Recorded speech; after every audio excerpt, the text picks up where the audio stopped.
Здравейте на всички! Аз съм Иван. Днес ще си говорим за нещо, което е супер важно за всяка машина, за всяко превозно средство, а дори и за някои уреди вкъщи. Познайте какво е това. Това са смазочните продукти, разбира се. Или казано по-просто, масла и греси. Защо обаче са толкова важни те и какво правят всъщност?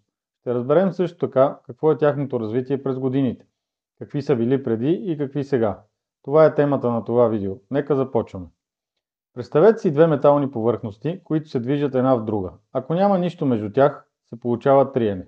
А триенето в този случай е лошо. Води до износване, топлина и загуба на енергия. Точно тук на помощ ще идват смазочните продукти. Те изпълняват няколко ключови функции. Най-очевидната е смазването. Маслото създава тънък филм между повърхностите, като така намалява триенето до минимум. Представете си кънки на лед. Без леда кънките няма как да се парзалят толкова лесно. Маслото играе ролята на леда за металните части. Триенето също така генерира и топлина. Маслото поема тази топлина и я отвежда, като така предпазва машината от прегряване. Това свойство на маслата се нарича охлаждане. Освен това, маслото защитава металните повърхности от корозия или ръжда, казано по-просто. То създава бариера между метала и околната среда, като така го предпазва от влага и химикали. И накрая, но не на последно място, маслото почиства. То отмива нагари, прах, конденс и други нечистоти от вътрешността на машината, като я поддържа чиста и работеща. Но това не е всичко.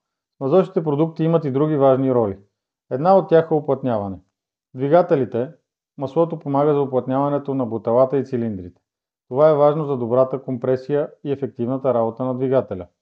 Друга роля е предаването на мощност. В хидравличните системи, например, маслото се използва за предаване на мощност. Представете си багер. Той използва хидравлика, за да движи кофата си, а маслото е ключово за тази работа. Може да звучи странно, но има и масла, които се използват за изолация в електрическите трансформатори, например. Казано накратко, смазочните продукти са навсякъде. В коли, камиони, мотоциклети, в заводи, в самолети, в кораби. Където има движещи се части, там има нужда от смазване. Дори има цяла наука, посветена на изучаването на триенето, износването и смазването. Казва се трибология. Сега, нека видим как са се развили смазочните продукти през годините. В началото хората са използвали каквото им попадне – животински мазнини, растителни масла, графит, но тези методи не са били много ефективни, разбира се. Голям напредък е откриването на минералните масла през 19 век. Нефтът се оказва чудесен източник на смазочни материали. Появата на автомобилите в началото на 20 век се появява от нуждата по-специализирани масла, които да издържат на високите температури и натоварвания в двигателите.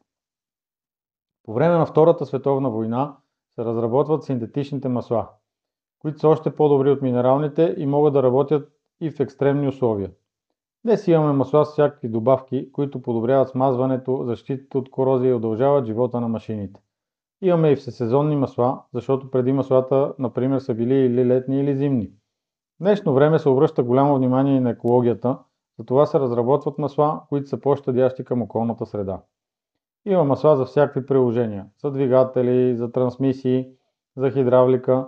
За всяка машина си има специално масло и нещата са много по-комплексни от преди. Надявам се, че ти беше интересно. Ако искаш да разбереш повече по темата, разгледай в Академията за масла на Midland BG. Чао от мен и до нови срещи!